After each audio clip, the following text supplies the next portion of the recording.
call. Bath. Here. Palage. Here. Goods. Schleihoff. Here. Stuckey. Here. Stand for the pledge, please. I pledge allegiance to the flag of the United States of America and to the republic for which it stands, one nation, under God, indivisible, with liberty and justice for all. All right, can I get a motion for the adoption of the agenda? So moved. Second. Roll call. Bath. Yes. Palage. Yes. Schleihoff. Yes. Stuckey. Yes. 1.3, approval of the March 24th meeting minutes. Can I get a motion? So moved. Second. Roll call. Bath. Yes. Palage. Yes. Schleihoff. Yes. Stuckey. Yes. 1.4, approval of the April 23rd meeting minutes. Can I get a motion? So moved. Second. Roll call. Bath. Yes. Palage. Yes. Schleihoff. Yes. Stuckey. Yes. 1.5, approval of the May 14th meeting minutes. Can I get a motion? So moved. Second. Roll call.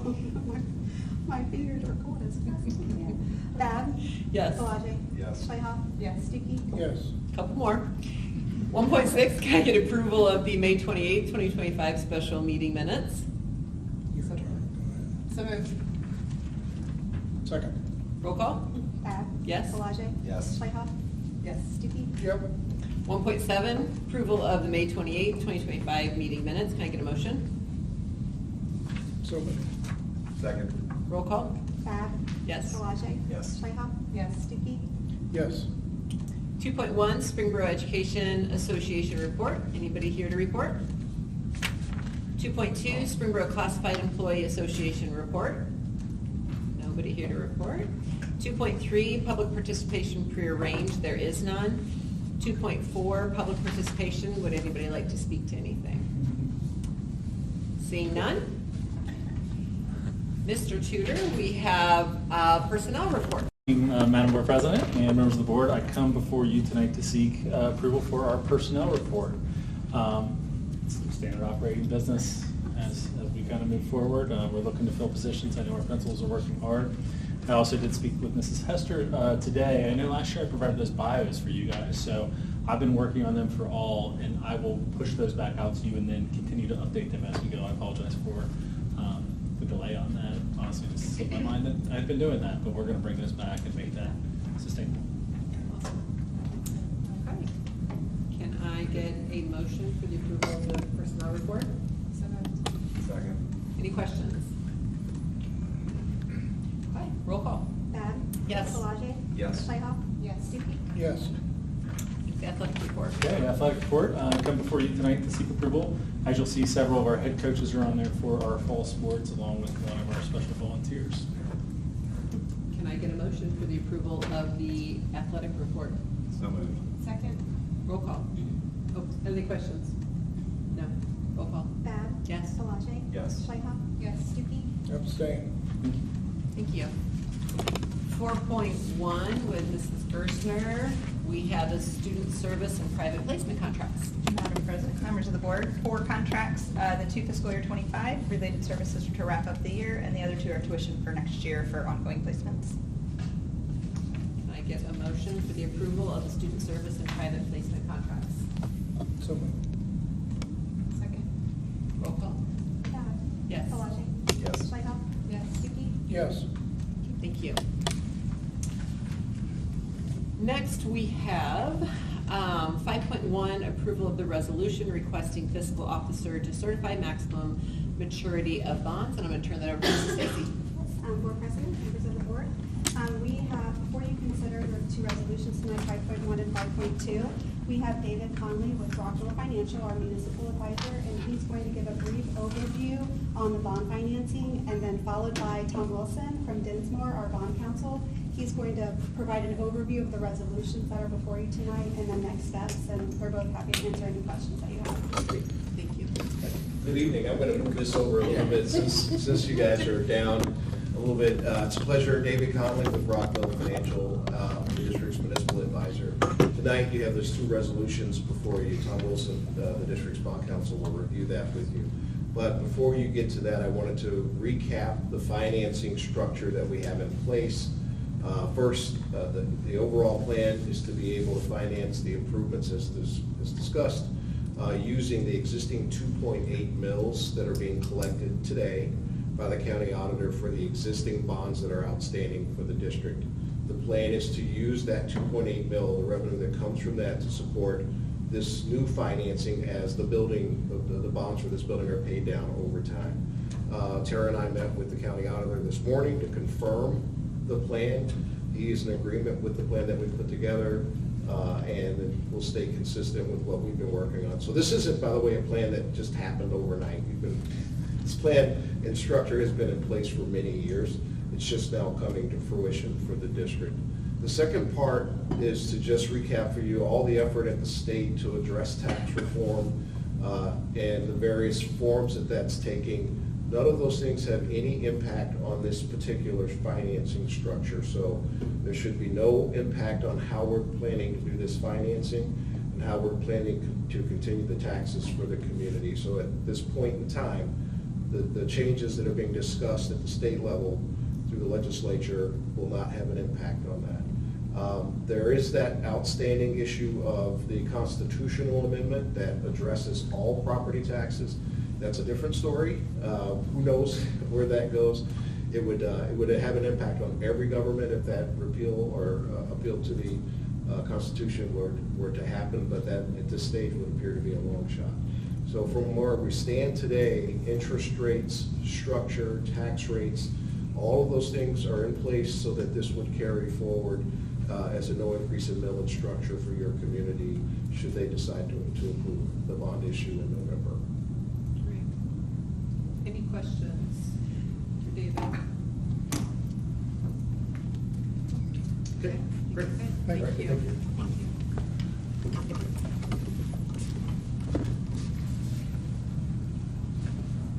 Good evening.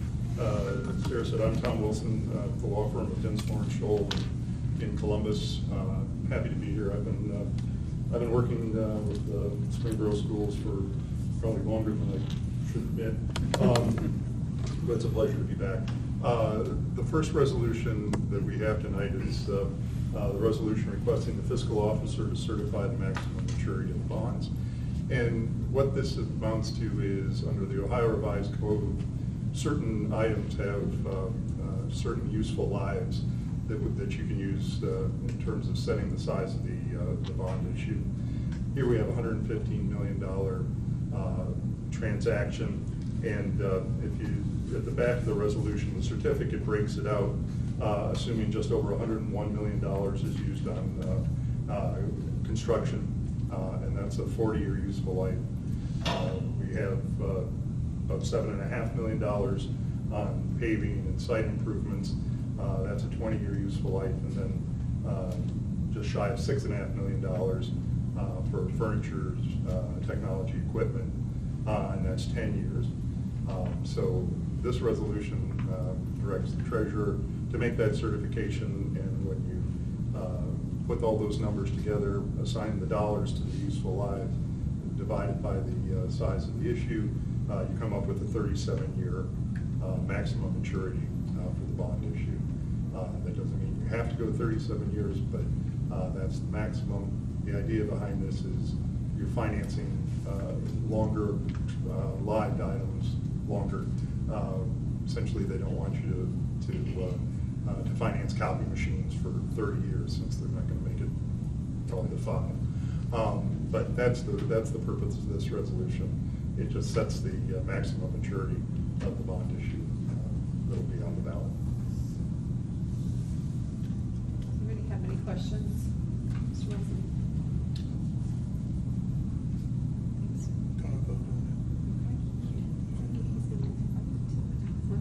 You're going to do 5.2 next, or? Oh, just- Yeah. okay. The second resolution has more meat to it. It's the resolution declaring the necessity of issuing the bonds and authorizing application to the Ohio Department of Taxation, the Ohio Department of Education and Workforce to exceed the 4% debt limit. In Ohio, school districts, if you exceed that 4%, need to have the approval of those two state agencies. You've got a gap here of 4% to 9% is a pretty much standard operating approval. There's never any issue with that. If you go over 9% of your assessed valuation, you have to apply for special needs district approval. The state really drills down into what's your growth and assessed valuation over time, both historic and projected. Fortunately, you don't have to do that, but that's a revised code requirement, and we will work with Tara to put those applications together. This resolution declares a necessity, again, $115 million project for the November 4th ballot. It authorizes filing this resolution with the Warren County Auditor. The Warren County Auditor will come back based on this resolution and certify back to the board what the millage will be that will appear on the ballot for this issue. We're assuming 4.7% interest based on David's expertise. And so we file that with the county auditor. The county auditor comes back and says it'll take so many mills. Then at the next meeting on the 25th, there will be a resolution determining to proceed with the bond issue with the millage that the county auditor certifies back to the board.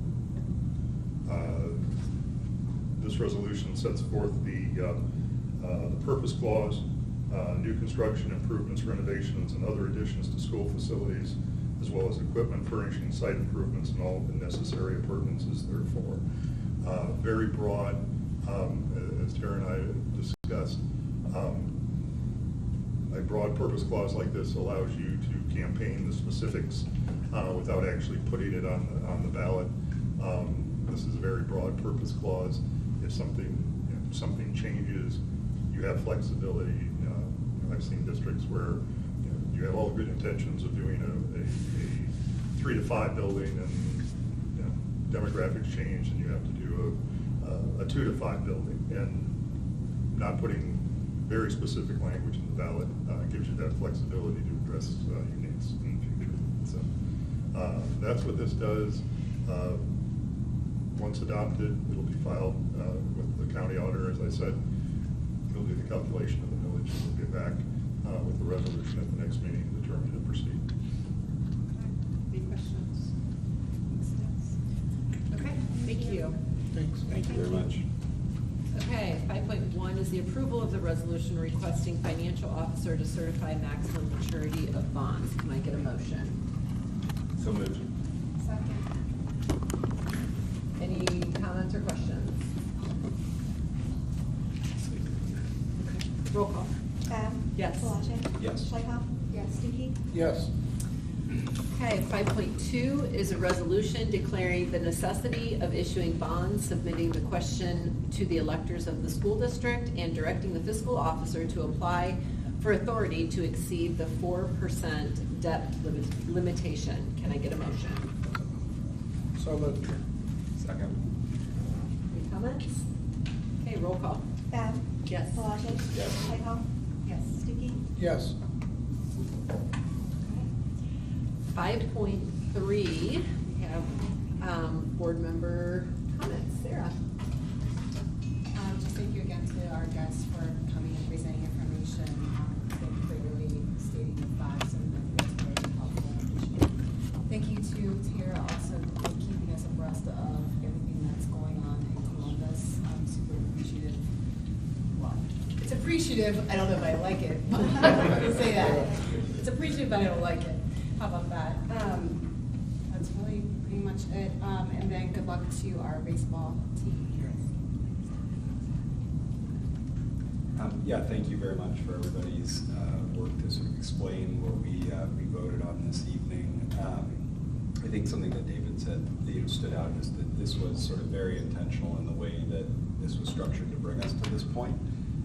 That we have this opportunity in front of us to address some needs in the district in a way that will not cost the taxpayers, will not result in an increase in taxes from where they stand now. And so I just appreciate that this was very intentional, and I am supportive of us moving forward and making this request of the voters. It's a unique opportunity to accomplish these things without raising taxes. And so I am supportive of us moving to put this on the ballot. And yes, would echo what Sarah said in terms of thank you to both Tara and Carrie for just all of the updates and the work about the craziness that is happening right now, and appreciate all that you've done to advocate for us and keep us updated on the latest developments. So thank you. Thank you, gentlemen, for coming up and driving all this way and being very short. Want to thank you guys too. Tara, you almost got as many emails out as Bryce does. You got to be careful there, okay? Be careful. Yeah, good luck to the baseball team. They play Saturday evening, 7 o'clock. I don't even know who they play. Perrysburg. Perrysburg. It's where my cousin lives. And, I had allowed more time for me to be here tonight, but it's nice that I'm going to get out of here, so that's it. We're here for you, Dave. I know, thank you. You're welcome. Thanks to everybody. You've done a great job of just really simplifying and keeping us on track with where we're moving. It is funny for those of us that were at the meetings in 2020, that this is kind of where we're at, and it's what we envisioned before COVID hit. So I just appreciate the way that the administration and the partners that we're working alongside have really leaned into the community, our partners, our parents, community members, to really figure out what is it that this could look like. So like Jamie said, I fully support putting this on the ballot. It's exciting to think about what our families and our kids in Springboro deserve, and to think that this could potentially get us closer and address so many different issues that we have in the district. So it's just been a neat collaboration to see. It feels weird having kids out there in tournaments still when school's been done for a couple weeks, but congratulations, this is super exciting. I mean, what a great thing for the kids, even those that have graduated but still have a chance to state. So that's awesome. So that's all that I have. Thank you. And Tara, I know it's not all I have. She has done an amazing, amazing job, and both of them going up to Columbus to advocate. There's a lot of treasurers and superintendents that it's just figure out what's going to happen, and at least if things happen that are different than what we're hoping, at least we knew that we advocated for what was right and what was best for kids. So I just appreciate the communication and taking the time to take full days up in Columbus for that. All right. 6.1, can I get a motion to adjourn? So moved. Roll call. Bab? Yes. Palage? Yes. Playhouse? Yes. Stuckey? Yes. Meeting adjourned. Very nice. Like, when you just said that.